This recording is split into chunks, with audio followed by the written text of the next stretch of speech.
प्रधान जी का जोरदार तालियों से स्वागत है। राजेंद्र साहब मुलारों से अपनी बात शुरू करेंगे। इनकलाब जिंदाबाद, इनकलाब जिंदाबाद, मिलत का भाईचारा जिंदाबाद, नगर पालिका कर्मचारी संघ हरियाणा जिंदाबाद, कर्मचारी संघ हरियाणा जिंदाबाद, CITU जिंदाबाद, CITU जिंदाबाद। बहुत ही सम्मान के योग इस हड़ताल के अध्यक्ष जी, इकाई के प्रधान साथी राम सिंह, मंच संचालन कर रहे हमारे सचिव साथी नरेश मलकर, उनका सहयोग कर रहे हमारे साथी बसंत कुमार और मंच में बैठे सभी नेता साथी भाइयों बहनों, हमारे को ये हड़ताल क्यों करनी पड़ती है? हर बार बोलते हुए हमें ये जरूर बताना पड़ता है, ये जो लड़ाई है ये पूरी दुनिया में चल रही है। पूरी दुनिया में दो खेमे हैं, एक खेमा पूंजीपतियों का है और एक खेमा मिडिल मजदूर वर्ग का खेमा है। पूंजीपतियों में वो लोग आते हैं जिनका ये पता नहीं होता उनका कारोबार कहाँ पे है, सिर्फ कागजों में वो मालिक होते हैं और उस पूंजी के वो मालिक कागजों में होते हैं, वो खुद जाकर के किसी काम को करते नहीं। एक वर्ग वो है जिसके हाथ में पूंजी नहीं है, वो अपने आप को बेचता है, वो अपने श्रम को, अपनी मेहनत को बेचता है, वो खड़ा होकर हर काम के साथ अपने को लगाता है, वो मशीन का एक पुर्जा है। अगर ये माइक मैं आवाज आपको सुना रहा हूँ तो ये आवाज निकल रही है, ये इस मशीन का एक हिस्सा है, मैं मजदूर हूँ। जो आवाज आपको सुन रही है वो जो साधारण आवाज हवा में गुजरता है उसका मालिक यहाँ नहीं है, इसके आमदनी उसके पास अपने आप नहीं जाती है। ये का चरित्र है। हमें ही क्यों अगर संघर्ष में उतरना पड़ता है, ये जरूर समझने की बात है।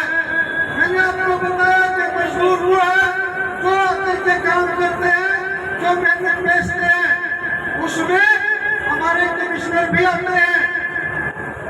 जो भी नौकरी पेशा लोग हैं वो कंपनी के मालिक को छोड़कर कंपनी के अंदर कितना भी बड़ा मैनेजर हो, वो हरियाणा के मुख्यमंत्री को छोड़कर कितना भी बड़ा नौकरशाह हो, वो मजदूर वर्ग की श्रेणी में आता है। लेकिन हम इस बात को समझ नहीं पाते। हमारे समाज के अंदर एक ऐसा मूल कारण सदियों से चलता आया है कि जिसके पास होने से संसाधन है हम उनको सब कुछ मान बैठते हैं। ये जो बात है इसी को समझने की जरूरत है। अगर हम नहीं हो तो इस शहर के अंदर कोई सांस ले नहीं सकता। अगर हम नहीं हो तो इस शहर के अंदर समस्या के नाम पर जो रोज दुकान खुली हुई है, जो रोज कमिश्नर अखबारों में बयान देते हैं कि सफाई ग्रुप को आज इनाम दिया, आज सफाई मित्र को इनाम दिया, आज सफाई के फलाने को इनाम दिया, वो जो सारी चीज है वो हमारे काम करने की वजह से मक्कारी में वो लोग हासिल करते हैं। ये बात हमें पता नहीं चलती, इसी को पता करने की हमारे इस आंदोलन की जरूरत है। आजादी का जो आंदोलन था उस आंदोलन में हम लोगों के पूर्वजों ने जो भाग लिया, तो आजादी के आंदोलन में भाग लेते हुए उन्होंने ये प्रश्न रखा कि आजाद होने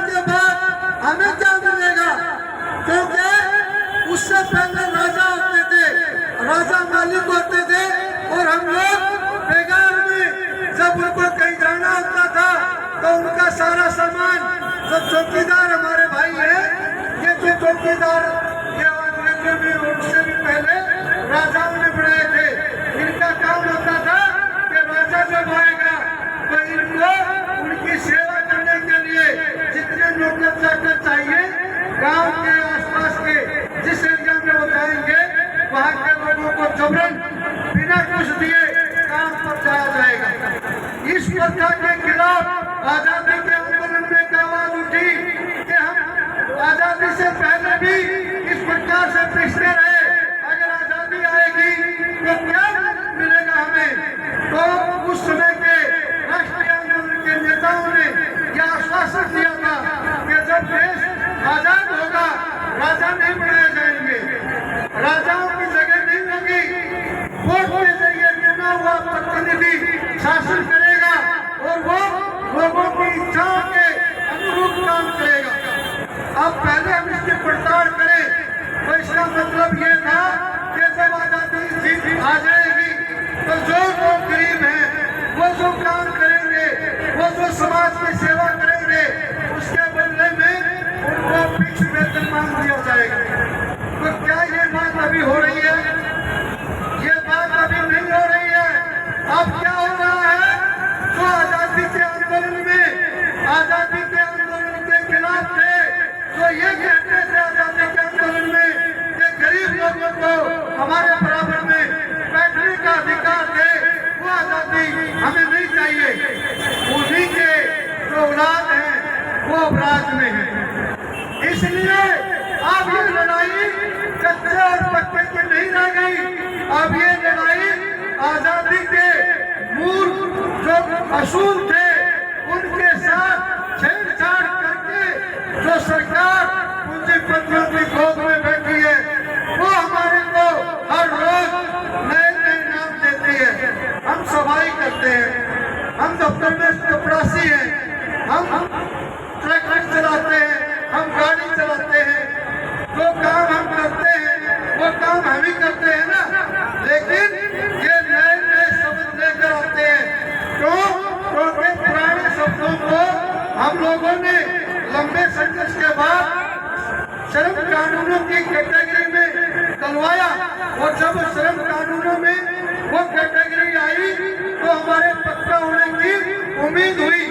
तो इन सरकारों ने क्या किया, जब हमारे पक्का होने की उम्मीद आई तो कोई आउटसोर्स शब्द आया, कोई कौशल रोजगार शब्द आया, कोई एमिनेंट पर्सन आया।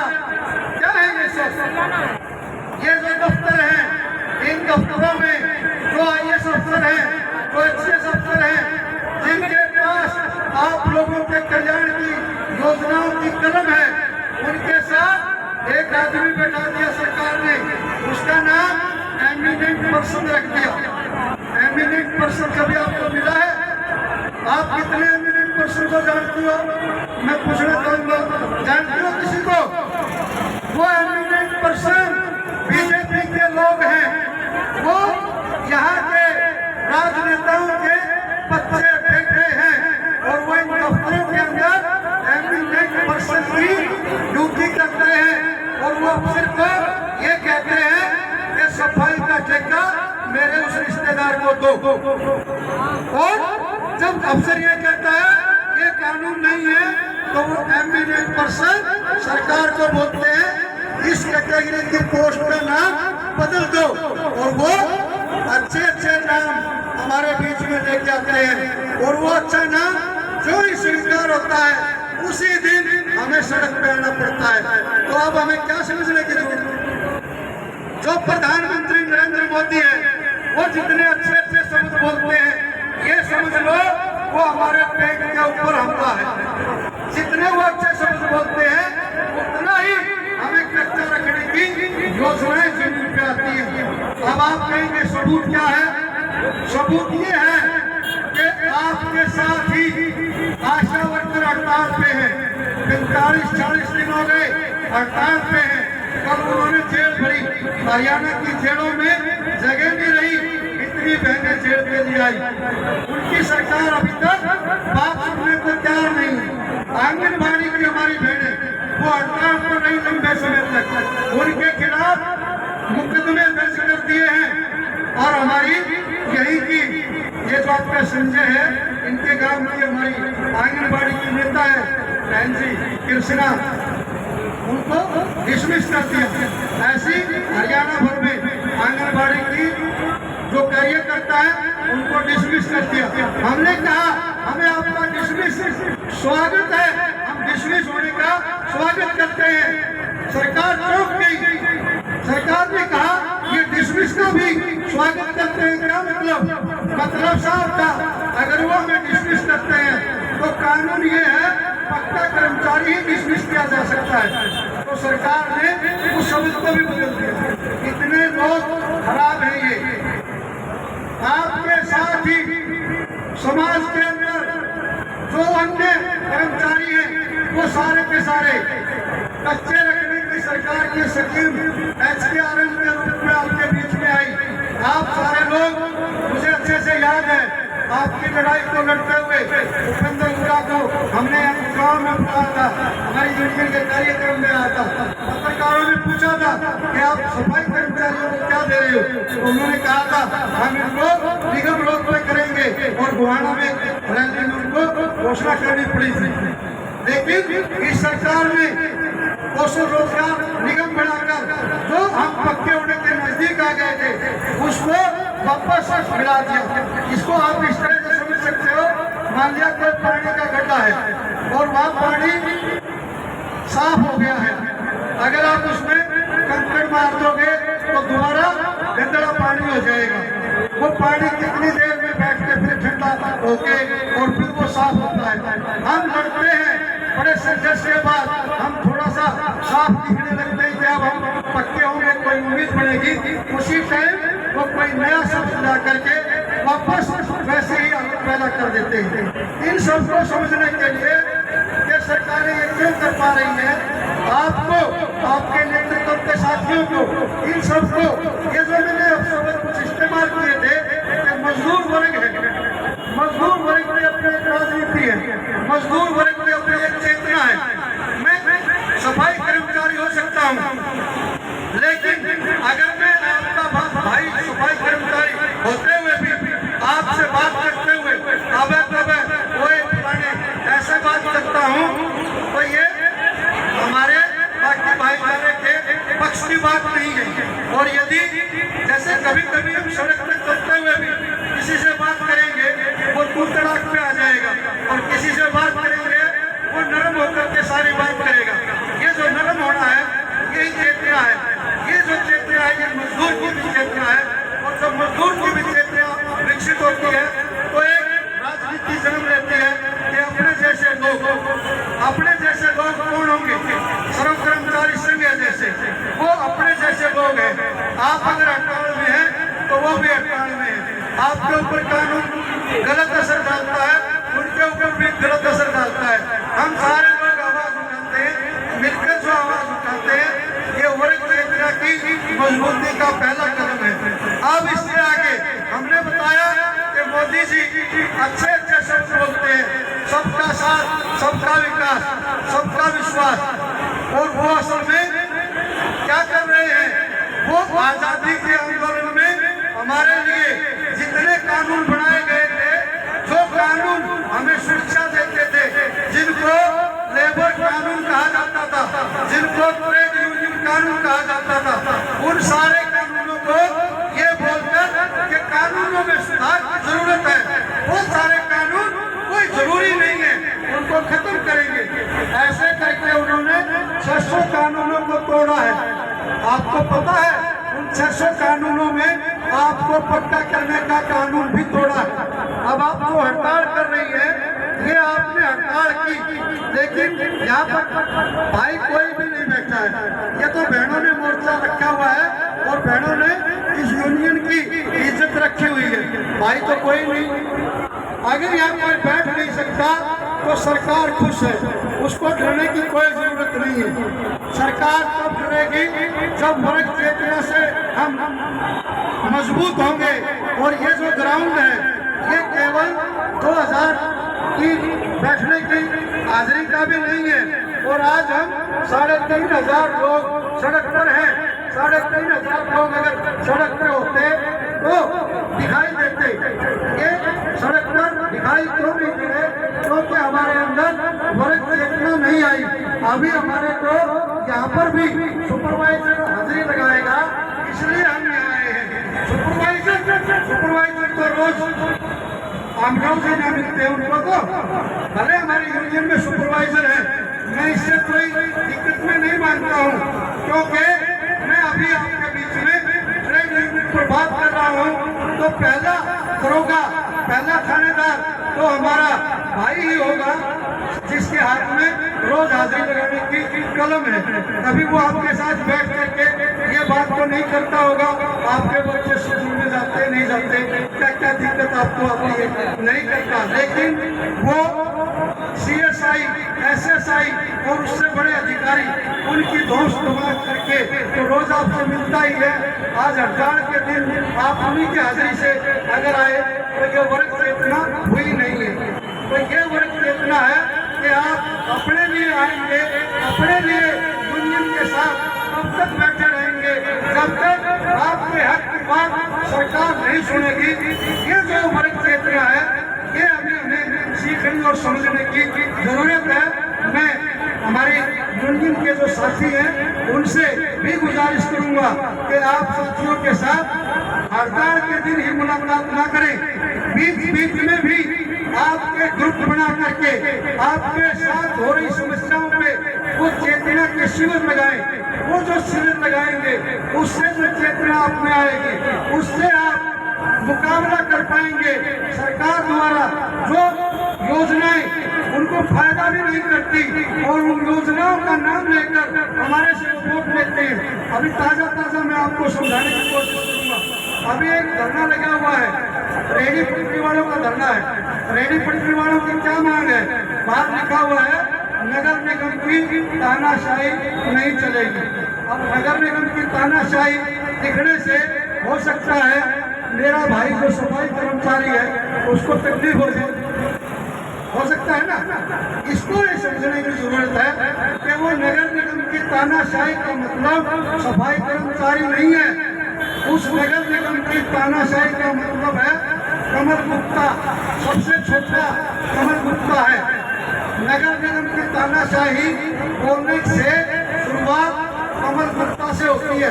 आप कितनी बहनें कितने भाई जानते हो कमल गुप्ता कौन है? आप जानते हो कमल गुप्ता कौन है? आप हड़ताल में हो, कमल गुप्ता को जानते हो? कमल गुप्ता का नाम सुना किसी ने?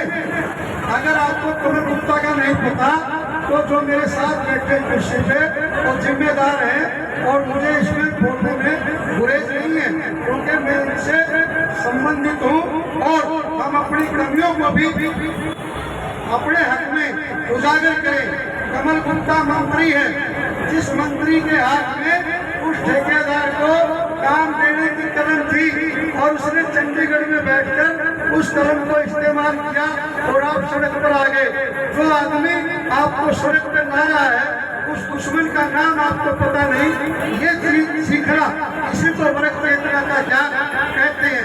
ये सबसे पहले जरूरी है। और ये वर्ग चेतना उन साथियों को है जो बाहर बैठे, उन्होंने आप पर हमला नहीं किया, उन्होंने कमल गुप्ता पे हमला किया और कमल गुप्ता पे जैसे हमने हमला किया तो नगर निगम का 4 नंबर, 9 नंबर, 10 नंबर कमरा और 34 सेक्शन में संजीव सिंगला ज्वाइंट कमिश्नर और नगर निगम कमिश्नर PC मीणा वो गुड़गांव की गली में घूम रहे हैं और 3 दिन से इस गेट के पास लोगों की भीड़ लगी हुई है। वो आ रहे हैं, मोदी जी का लोग फार्म भरो, मोदी जी का लोग फार्म भरो। यहाँ पर भी धोखा है। किसके साथ? जिसने अपने पक्ष की राजनीति को नहीं समझा उसके साथ यहाँ पर धोखा है। वो जो आम महिलाएं, जो आम लोग घरों में बैठे हैं, कोठियों में काम करने वाली हमारी गरीब बहनें हैं, जो बेचारा भाई मजदूरी करके चौक में खड़ा होकर दिहाड़ी करनी थी, उसको इस वर्ग चेतना का जो गेट में बैठी है जवाब देने के लिए सारा मामला झूठ का सहारा लेकर उन फार्मों को भर रहा है जो केवल रेडी वालों के लिए भरे जाने हैं। ये है वर्ग चेतना के बिना वो मजदूर दिहाड़ी तोड़ के यहाँ पर आकर एक ऐसा फार्म भर रहे हैं। अफसर ने मीटिंग होगी अब हमारी जो ये धरना लगा हमारी मीटिंग फिक्स हो गई है। जेपी दलाल वो मंत्री है हरियाणा का, वो गुड़गांव में जिस दिन आएगा उस दिन नगर निगम कमिश्नर और हम साथ बैठेंगे। ये समझौता हो गया, हम फिर भी नहीं गए। क्यों नहीं गए? क्योंकि हमें वर्ग चेतना से इस बात का पता है कि टैंक को ले जाएंगे तो ये अधिकारी जिस दिन मंत्री आएगा उस दिन एप्लीकेशन देकर ये कहेंगे मुझे डेंगू हो रहा जी, मैं मीटिंग में नहीं आ सकता, और ये टेंट लगा रहेगा। इनका डेंगू होते हुए भी इन्हें ठीक रहना पड़ेगा। ये जो प्रेशर है ये आपके बीच में से तभी निकलेगा जब आपको वर्ग चेतना से ये पता होगा कि सुपरवाइजर मेरा दुश्मन नहीं है, उसको तो अफसर ने मेरी हाजिरी लगाने के लिए भर रखा है और हम सब भाई हैं, और मेरा दुश्मन तो वो है जो मुझे दिखाई नहीं देता, जो मेरे पेट में लात मारता है, और उसकी चली हुई कदम हमें नगर निगम के काम से हटाकर यहाँ हड़ताल में लेकर आती है, और वो चंडीगढ़ में बैठता है। उसका नाम कमल गुप्ता है। थोड़े दिन पहले उसका नाम अनिल विज था। वो नाम इसलिए बदल जाते हैं कि आपकी यूनियन ने हड़ताल की, लंबी हड़ताल की, और अनिल विज के साथ एक मीटिंग फिक्स हो गई। सरकार को पता था कि अनिल विज उस हड़ताल के बाद जो हमारी मांगे हैं उन पर क्या बोलेगा, कुछ भी नहीं बोलेगा, और मांग माननी पड़ेगी। इसलिए सरकार ने मंत्री बदल दिया, महकमा बदल दिया, नया मंत्री लगा दिया। जब हम उससे मिलने गए तो स्वाभाविक सी बात है, कोई आदमी जो यहाँ पर ना रहता हो अगर उसको ये कह दो घर में ही ले लो। हमारी बुआ हमारे घर में, हमारी बुआ हमारे बाप की बहन को है, हमारे पैदा होने से पहले उस घर में वही तो खेलती थी, लेकिन जब वो शादी होकर चली गई और जब वो मेहमान बन के आई तो वो कड़छी कहाँ रखी है ये हमारी माँ बताएगी। समझ रहे हो ना? तो जो हमारी हड़ताल थी उस हड़ताल ने हमें इस मुद्दे पर ला दिया कि ठेकेदारी प्रथा खत्म हो, और ये बात मानने के लिए मजबूर होती सरकार। उन्होंने बदल दिया मंत्री, और मंत्री बोला मैं तो तेरी बुआ हूँ, आज ही आई हूँ, तेरी माँ बताएगी। कल मैंने तेरे को रोटी कौन से पिट्ठे में से आटा लेके बनानी है, तो हमारे को टाइम और खर्च हो गया।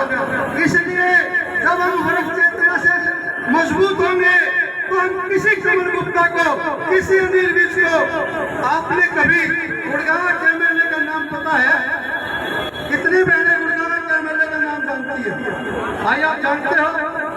हेलो भाई, ओ भाई हम बोले गुड़गांव का एमएलए का नाम जानते हो? आप गुड़गांव के एमएलए का नाम नहीं जानते हो, और गुड़गांव के कर्मचारियों को पक्का करो ये मुख्यमंत्री को लिख के चिट्ठी एमएलए ने देनी है। जिस एमएलए का आप नाम नहीं जानते वो आपके हक में लिखेगा, वो क्या करेगा? एक दिन एक ट्रक शराबी ड्राइवर की वजह से अगर सैनिक चौक की रेलिंग को तोड़ देता है, वो अगर सैनिक पूजनीय है हमारे, हम उनको आपत्ति नहीं करते, लेकिन वो अग्रवाल समाज से है और यहाँ का विधायक भी अग्रवाल समाज से है, और उस चौक की एक ही दिन में सूच ले ली।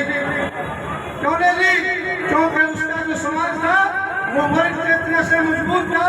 उन्होंने अपना एमएलए बना करके सरकार में बैठाया, और हम हजारों हजार की संख्या में, हमने तो आज तक नहीं सोचा हमारा एमएलए कौन होगा।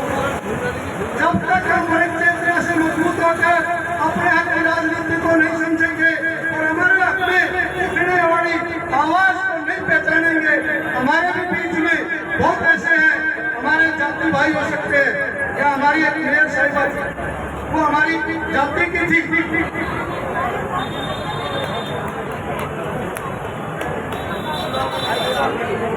तो वो हमारी जाति की थी, लेकिन आप तो उसके टाइम में भी कच्चे थे। उसने कोई प्रपोजल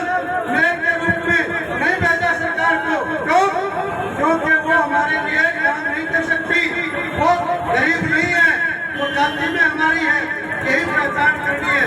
केवल जाति से भी हमारा होकर कोई हमारा भला नहीं कर सकता। और कोई भगत सिंह जाट होकर भी आजादी की लड़ाई में लड़ रहा था कि मुझे वो आजादी स्वीकार नहीं जो नेता गरीबों को बस्ते में जाएंगे और घर में आने के बाद कपड़ों समेत नहाएंगे और वो राज्य में आजादी की बात करेंगे। इसलिए मैंने जो बात कही वो कड़वी हो सकती है, लेकिन आपकी नौकरी का रास्ता इन्हीं बातों से होकर गुजरता है। जिस दिन आप सीख जाएंगे उस दिन आपको कोई भी मजबूर नहीं करेगा क्या हड़ताल पे आप हड़ताल का नोटिस भी नहीं देंगे। उससे पहले आपकी आवाज चंडीगढ़ के गलियारों में गूंजेगी। इस बात के साथ आपने मेरे को बर्दाश्त किया, इतनी कड़वी कड़वी बातें आपने सहन की, मैं शुक्रगुजार हूँ।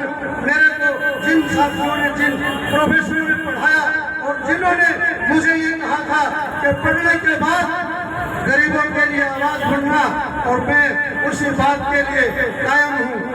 मैं आप सबका भी शुक्रगुजार हूँ कि समय समय पे आप भी मुझे सुनते हैं, जिससे एक नई ऊर्जा मिलती है और एक नए समाज का निर्माण हम करेंगे जिसमें गरीब की सुनवाई होगी, जिसमें अमीर के ऊपर हम वैसे ही उसको मजबूर करेंगे, वो हड़ताल में आएगा और हम राज करेंगे।